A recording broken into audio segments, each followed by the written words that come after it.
Chenming Paper, China's largest paper manufacturer, has collapsed. Its factories are idle. Its debt is unpayable. The supply chain has gone silent. To most people, it's just paper, boxes, packaging, printing sheets. Nothing that screams crisis. But here's what no one tells you. Paper is how money moves in the industrial world. Every shipment, every product, every receipt, wrapped, boxed, invoiced, delivered, requires paper. When that stops, nothing gets finalized. And now, China's paper sector has frozen. That means the country's export machine, once the envy of the world, is quietly stalling. No paper, no packaging. No packaging, no shipping. No shipping, no cash. So when Chenming fell, it didn't just take down a company. It severed the arteries of an economy built on movement. Because sometimes the smallest layer is the one holding everything together. In April 2025, Chenming Paper collapsed. Not faded, collapsed. The company that once powered over a dozen megafactories across China, gone. The company that printed packaging for e-commerce giants and wrapped food for half the nation, bankrupt, over 600 billion yen in debt. 3/4 of its operations shut down. Thousands of workers vanished overnight from payrolls. But this isn't just another industrial casualty. This is something deeper. This is a sign of a cash flow seizure at the core of China's export-driven model. You see, paper doesn't just wrap products. It completes the loop of value realization. It's the final layer before something moves. The box that seals the product. The label that activates inventory. The receipt that triggers payment. No paper, no shipment, no billing, no transaction. So when China's biggest paper manufacturer falls, you're not just losing boxes. You're losing liquidity. Here's what the collapse revealed. In Q1 2025, Chenming's revenue fell 88% year-over-year. Profits? Non-existent. Losses? Over 14.5 billion yen in just 90 days. Suppliers stopped delivering pulp. Distributors backed out. Warehouses sat full but motionless because demand wasn't just weak. It had disappeared. But what caused the demand to vanish? It wasn't just one thing. Export orders from the US and Europe have dried up. Tariffs have priced Chinese packaging out of Western markets. Global retailers are trimming inventory, delaying shipments, canceling SKUs. And at home, consumers are spending less than ever. That's the key. Paper collapses when both sides of the market fail, production and consumption. When Chinese factories stop exporting, they stop ordering packaging. When Chinese families stop buying, companies stop printing brochures, menus, flyers. And when both ends shut down, paper becomes dead weight. Now here's where it turns dangerous. China's economy depends on velocity, the speed at which goods move, get paid for, and move again. Think of it as a giant industrial bloodstream. Paper is like the plasma, invisible to most, but absolutely essential for transport, labeling, documentation, and value recognition. Without it, everything clogs. And clog it did. In 2024 alone, over 50,000 paper-related businesses deregistered. 24 of the 34 publicly listed paper companies posted significant losses. Whiteboard paper prices fell 600 yen per ton. 7 million tons of production capacity were removed permanently. That's not a slowdown. That's a systemic shutdown. Factories still have goods. Ports are still standing. But without paper, nothing gets packed, nothing gets shipped, and nothing gets paid. And that's the silent death of cash flow. What made China's rise possible was not just the volume of goods, but the relentless turnover of capital. The cycle was simple: export, payment, reinvestment, expansion. Rinse and repeat. But today, export is blocked. Payment is delayed. Cash is trapped in inventory. And reinvestment has frozen. That's not a trade issue. That's a circulatory collapse. And when the flow dies, so does everything else. Wages, orders, rent, growth. Paper was just the first organ to fail. But the disease is systemic. So if you're still asking why the collapse of a paper company matters, you're missing the point. In a high-speed export economy, motion is money, and when motion stops, so does the nation. According to China's state media, everything is fine. Yes, growth has slowed, but the fundamentals remain resilient. Yes, exports dipped, but domestic consumption is recovering steadily. Yes, some companies have closed, but it's normal structural optimization. That's what they say. But ask yourself, if everything is fine, why did paper stop moving? Because paper doesn't lie. It doesn't talk in slogans. It doesn't adjust itself to fit quarterly targets. It either moves, or it doesn't. And right now, across thousands of warehouses and industrial parks, it's not moving. But this isn't just about boxes. It's about a deeper truth.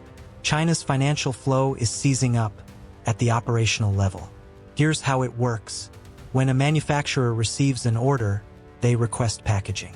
That order triggers a print run, label production, and box delivery. Once packed, a shipping bill is generated.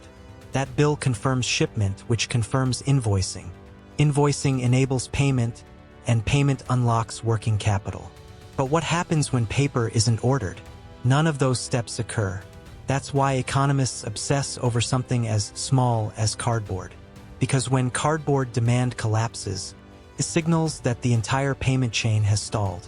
But you won't hear that on CCTV. You won't read it in People's Daily. And you won't see it on Weibo, because posts tracking plant closures, layoff protests, or debt defaults are scrubbed almost immediately. Instead, you'll hear phrases like localized overcapacity, short-term softness in procurement, inventory adjustment in non-core sectors. But don't be fooled. This isn't just inventory adjustment. It's liquidity disintegration from the bottom up. When factories can't sell, they can't pay suppliers. When suppliers don't get paid, they cut wages. When wages are cut, workers stop spending. When spending stops, domestic consumption dies. That's why Chenming's collapse matters. It's not the fall of a company. It's the fall of a clearing mechanism. A signal that tells you whether money is still flowing. And right now, that signal is dead. So yes, Beijing can release GDP charts. They can boost numbers with local infrastructure and state-led loans. But none of that means anything. The boxes aren't being filled, labels aren't being printed, and paper isn't being touched. Because when paper doesn't move, neither does the truth. Let's get one thing clear. China didn't fail to notice the collapse of its paper industry. It watched it happen and let it die. Why? Because the collapse of paper isn't just about packaging. It's about what kind of economy Beijing wants to keep and what it's willing to let go. For decades, China's rise was built on a brutal but effective model. Mass production, cheap labor, relentless exports. It turned shipping boxes into GDP and factory towns into megacities. But over the past 5 years, that model has hit a wall. Global demand is fragmenting. Western countries are reshoring. Trade politics are hardening. Labor costs in China have risen sharply. So Beijing made a choice. They pivoted. They began shifting focus away from traditional manufacturing and toward strategic industries, semiconductors, green tech, AI, electric vehicles, rare earths, aerospace. In that pivot, something had to give.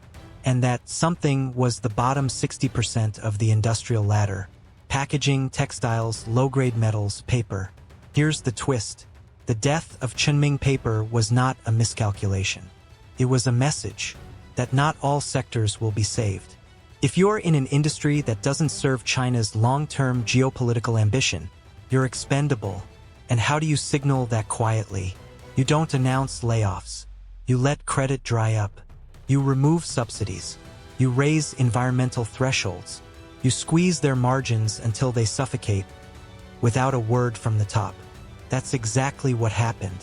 Paper companies, especially the big ones, relied heavily on subsidized electricity, access to cheap loans, preferential tax policies, local government procurement deals. But starting in late 2023, all of that began to disappear. Local governments, deep in debt, began pulling back credit. Carbon emissions crackdowns were selectively enforced on lower-margin industries, and export tax rebates, a lifeline for paper-based shipping goods, were reduced or delayed. On paper, none of this looks like a coordinated takedown, but in practice, it starved an entire industry of oxygen.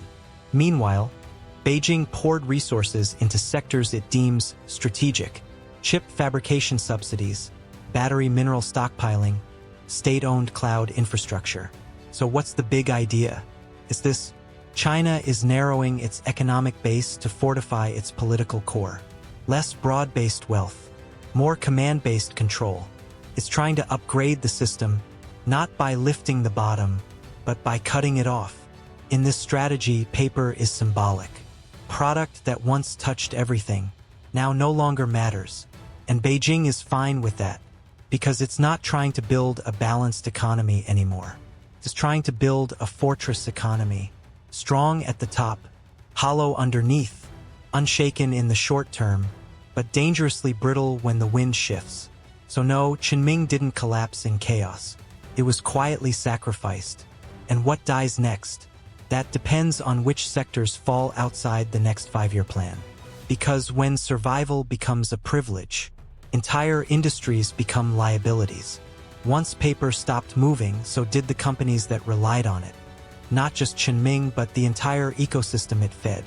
Packaging printers, logistics hubs, ink suppliers, dye manufacturers, box cutters, and recycling mills, all tied to one flow: paper in, product out. And when that flow collapsed, so did they. In cities like Dongguan and Suzhou, thousands of small to mid-sized firms simply vanished. No bankruptcy notice, no media coverage, just lights out and silence. Because they weren't subsidized, they weren't listed, they were just normal, the backbone of a normal economy. And when credit tightened, raw materials spiked, and export orders dried up, they had no buffer. Invoices piled up. Clients stopped answering. Electricity got cut. Staff were let go. Then came the workers, laid off with no severance, unpaid for months, kicked out of dormitories tied to their job contracts. Many of them still technically employed on paper, but receiving nothing. A former box assembler in Zhejiang said, "I was still listed as an employee 3 months after they stopped paying.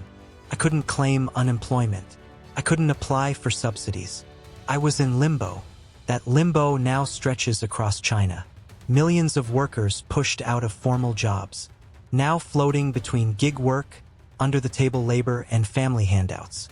Many have shifted to food delivery or livestream sales, but those jobs come with no health care, no pension, and no protection. They're not just reassigned. They're untracked. And the businesses that used to hire them, they're watching lines of credit disappear. Banks are tightening risk standards. Local governments, short on cash, are delaying invoice reimbursements and tax refunds. Even private lenders are pulling back, fearing default chains. So what happens? A cash crunch becomes a freeze.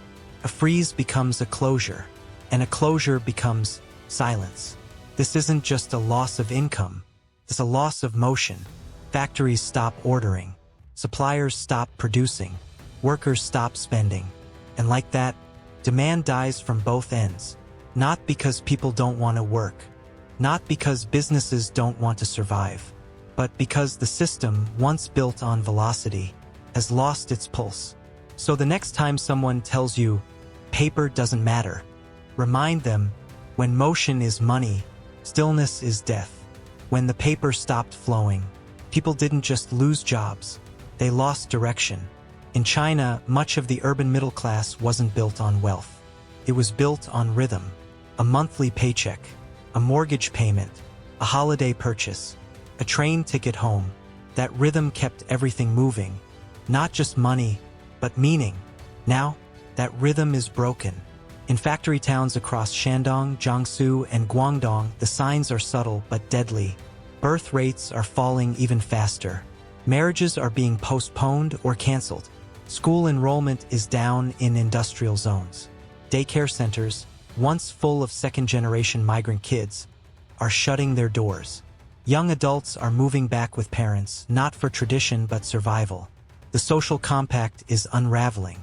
What happens when a generation that worked 12-hour shifts for 20 years suddenly has no role? No retirement, no plan B, no place in the new economy? They don't riot. They disappear. Into countryside towns, into gig apps, into silence. And the government knows it. That's why control is tightening. Media coverage of layoffs is suppressed. Online videos showing idle factories are deleted within hours. Words like unemployment are replaced with temporary reallocation. Slogans shift from prosperity to patience. But slogans don't restart economies. They don't restore cash flow. They don't bring workers back. They don't reopen shops that closed because no one could afford cardboard. And here's the part that scares Beijing the most. People are no longer responding. In past downturns, stimulus worked. A new highway, a new real estate project. But now, even when the government pumps money into the system, it stalls. Because the system has lost confidence. When workers see factories close overnight, when families see neighbors vanish without a word, when young people see their parents go from factory managers to food couriers, they stop believing, not just in the economy, in the idea that effort still leads to stability. That's not just a financial crisis. That's a social infection. It spreads quietly. It dulls ambition, kills movement, and in a nation built on motion, from migration to production to export, stillness becomes deadly. So yes, the fall of a paper company may sound small, but in China's tightly wound system, even a paper cut can bleed the whole machine. The machines are still running. The charts still show growth. The slogans still echo, strong nation, bright future, but the paper is gone. And without paper, nothing moves, nothing ships, nothing earns. This isn't just about cardboard. It's about confidence, circulation, belief. Chenming Paper didn't collapse in isolation. It collapsed because China's economy is no longer designed to carry everyone, only those who fit the new narrative. So here's the question. What happens when the layers that hold the machine together, the small ones, the invisible ones, start breaking down? All at once? You may not hear the crash, but you'll feel the silence that follows.